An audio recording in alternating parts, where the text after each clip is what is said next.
Chargers pull off the win against the Broncos after getting up 10-0 early and then blowing the lead. They get a game-winning field goal and take the win 23-20, sweeping their division to start the season, by the way. 3 straight division games, which is insane. I'm high on the Chargers, man. I'm high on the Chargers. They started with a really tough schedule. It's not easy to start a year with 3 division games and come away winning all of them. Couldn't have been a better start for the Chargers. It's hard not to view them as the favorite in that division going forward.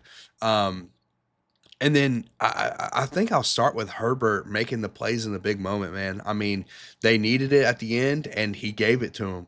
And that's been something, a criticism of Herbert. People feel like he folds in the moment or he doesn't show up. And this is a huge game, by the way. I get it's not a postseason game, but this is like a game later down the year that could decide this division. So the fact that Herbert came through in those big moments was huge. For sure, yeah. He and his box score watchers will look at the interception, but wasn't his fault. It was early in the game, and he got got his arm kind of got hit, and he was almost stumbling, and the ball got deflected into an interception. So don't look at the box score. He had a really good game. He did. And yeah, you're completely right, man. He led the drive to win it after Knicks failed to do the same thing on the other side. They get the ball tied 20-20 with a chance to go win it, didn't do it. And Herbert answered. Quentin Johnston with another solid performance. He may have just finally figured out Quentin. I might have to delete our preview show before the year because I kind of tore into Quentin Johnston a little bit, man. I wasn't a believer, but dude, they have unlocked that man, dude. When he catches the football, it turns out he's a pretty good player. Yeah, if he can get the ball in his hands, then he is legitimate, man. How about the ageless Keenan Allen, by the way? It just speaks to sometimes it's the scheme and it's the situation, man. Like, I mean, after the Bears stint, people were like, oh, Keenan Allen's done. What did he do? He went back home, went back with Herbert, and he is all of a sudden this receiving core is kind of nuts, dude, and which is crazy thinking about it because we're like, man, I mean, this is the weakness of this team. They need more weapons for Herbert. All of a sudden, I'm looking at it, I'm like, dang, this receiving core is nice. Yeah, it really is. And Marion Hampton kind of had his breakout this game as well. He was a factor in the receiving game and also scored his first career touchdown, which was cool to see. He had a solid game pretty good game on the ground as well. But yeah, man, this offense is a problem.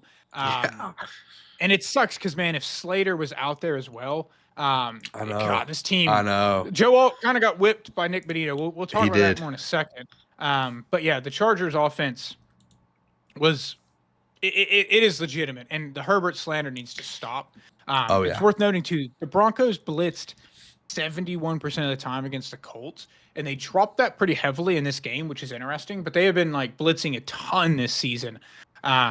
And ended up not. And the Broncos defense had also not given up a touchdown in the entire second half. That changed so far this season, but the Chargers were the first one to do it. In the biggest moment, too. Exactly. And funnily enough, talking about the special teams, the only reason the game really got kind of interesting there at the end was a fumble on a kick return that then led to the Broncos getting the ball back. So special teams basically impacted every single game. Every game we watched, dude. It was wild. Yeah, it's hard to know where to start with the Broncos. I'll start positive. Nick Bonito, dude. Whew. Top 3 edge rusher in the league. He, like you said, he whipped Joe Alt in a couple reps. One where Joe Alt just couldn't touch him. I mean, he just didn't get a hand on him.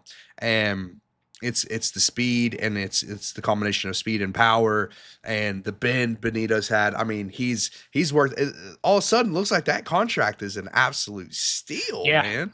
It looks like that contract is an absolute steal. So Benito's a game changer. I mean, this is what made the Chargers' final drive so impressive because the Broncos defense had been really good. I mean, it was tough to get things going throughout the game because this is one of the best defenses in the league. But unfortunately, they're 1-2, and I think they're 1-2 because of their quarterback. Man, I do. I think it's because of their quarterback. I have to give Sean Payton credit because I kept seeing open wide receivers for the Broncos. I mean, there were several Yeah. open wide receivers for the Broncos, including the trick play that Nick's actually hit. He actually hit that ball, but the rest of them, I mean, it was just the story of the game was the Bo Nix overthrows, man. Several overthrows on deep balls, or even intermediate balls that where dudes had 1 to 3 or 4, maybe even 5 yards of separation at times. Um, he's been extremely disappointing through 3 weeks in his sophomore year. And I don't think it's the situation around him, Dakota. I think it's No. him. I think he's been set up to succeed, especially from his defense. But even the weapons around him and his offensive line have been good. I think it's Bo Nix. He has not looked good. He is currently the 45th graded quarterback of the 47 that have just played it all this year from a passing grade perspective. Only Yeah, Drew Lock and Tyler Shuck have been worse, according to PFF. 3 big time throws to 6 turnover worthy plays. And he has just missed. He has missed guys. Guys are open. The scheme is working still from Sean Payton. It has hmm just been Bo Nix that's been the problem. And hopefully he can get that together. Back on the Benito front, yeah, the guy has 17 pressures this year. He has a 25% win rate. And what I would assume is the highest, I've not filtered by snap count here, but a 15.6% pressure rate, according to PFF, for the season. that's That's really good insane. numbers. His Really get good off, I numbers. think, insane. And I think Check the Mic guys mentioned this morning that Next Gen Stats, their Oh data yeah, I shows that saw he is that. the fastest get off in the NFL. Like he is the quickest at getting off the ball, which that was one of the ones he beat all honest. He just hmm went right around him. Dude was so Exactly. fast. So Nick Exactly. Benito is an elite edge rusher at this point. Um, but yeah, Broncos, and the defense held in there as well. The defense is Yeah. still good, man, but the offense has just not been doing enough to help them out. Um, and yeah, so Especially in moments they can put games away. That's been the big issue. true. They've had moments in both of the last games where they could have put it away, and it's been the quarterback missing. And I know Broncos fans have been big on defending Bo Nix, and I get that he's your guy, but he's at the very least been inconsistent. He started last year really bad, but last year you can kind of give him an excuse. He's a rookie; it's his first NFL action, and then he got better. And then again, I'll go back to what you say all the time, Dakota. People expect people to continue to get better or at least stay the same. But he's kind of, I mean, he's regressed in a massive way these first 3 weeks. And the thing is too, I'll also caution against box score watching with Nick's stats because statistically it's not awful. It's 5 touchdowns to 3 picks. Like that's not abysmal. But it's like first of all, turnover luck. There's been turnover luck. And then second of all, it's the misses on open guys who especially in this game.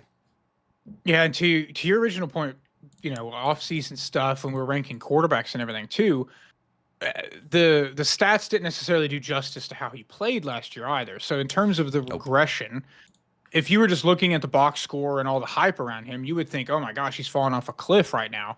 Yeah. But no, it's if anything, No. it's positive regression to the mean here.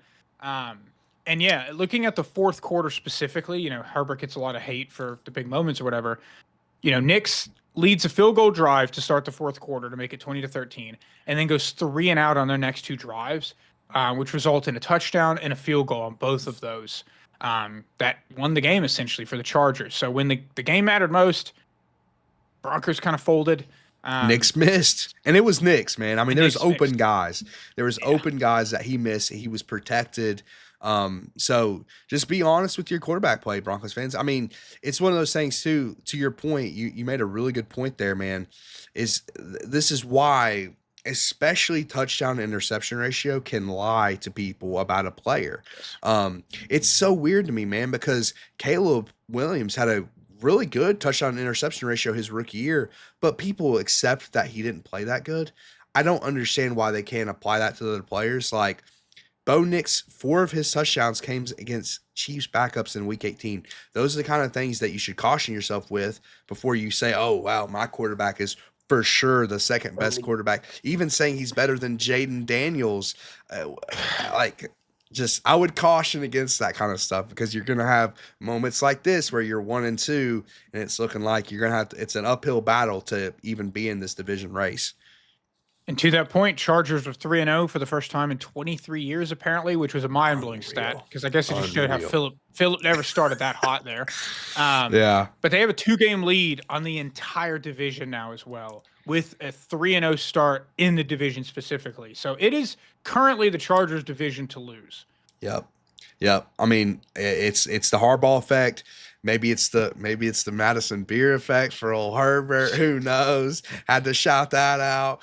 Who knows with it, man? But I mean, Herbert has elevated too, man. I don't know. It's interesting. And then I'll go back to the receiving core, man. The receiving core is just much better than I expected coming into the year.